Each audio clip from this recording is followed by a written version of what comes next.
പ്രശസ്ത തമിഴ് ചലച്ചിത്ര സംവിധായകൻ പി ഭാരതി രാജ അന്തരിച്ചു. 84 വയസ്സായിരുന്നു. ചെന്നൈയിലെ വസതിയിലായിരുന്നു അന്ത്യം.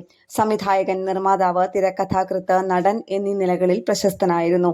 തമിഴ്നാട്ടിലെ തേനി ജില്ലയിലെ തേനി അല്ലിനഗരം എന്ന പട്ടണത്തിൽ പെരിയമയ്യയുടെയും കറുത്തമ്മാളിന്റെയും മകനായാണ് ജനിച്ചത്.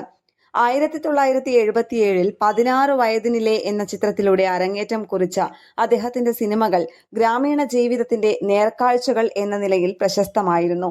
6 ദേശീയ ചലച്ചിത്ര അവാർഡുകൾ, 4 ഫിലിംഫെയർ സൗത്ത് അവാർഡുകൾ, 6 തമിഴ്നാട് സംസ്ഥാന ചലച്ചിത്ര അവാർഡുകൾ എന്നിവ നേടിയ ഭാരതി രാജ തെലുങ്ക്, ഹിന്ദി ഭാഷകളിലും ചിത്രങ്ങൾ സംവിധാനം ചെയ്തിട്ടുണ്ട്. 2004 ഇന്ത്യയിലെ പരമോന്നത സിവിലിയൻ ബഹുമതിയായ പത്മശ്രീ അവാർഡ് നൽകി ഇന്ത്യ ഗവൺമെന്റ് അദ്ദേഹത്തിനെ ആദരിച്ചു. അടുത്തിടെ മോഹൻലാൽ നായകനായ തുടരും എന്ന ചിത്രത്തിൽ പഴയകാല സ്റ്റണ്ട് മാസ്റ്ററുടെ വേഷത്തിൽ ഭാരതി രാജ എത്തിയിരുന്നു.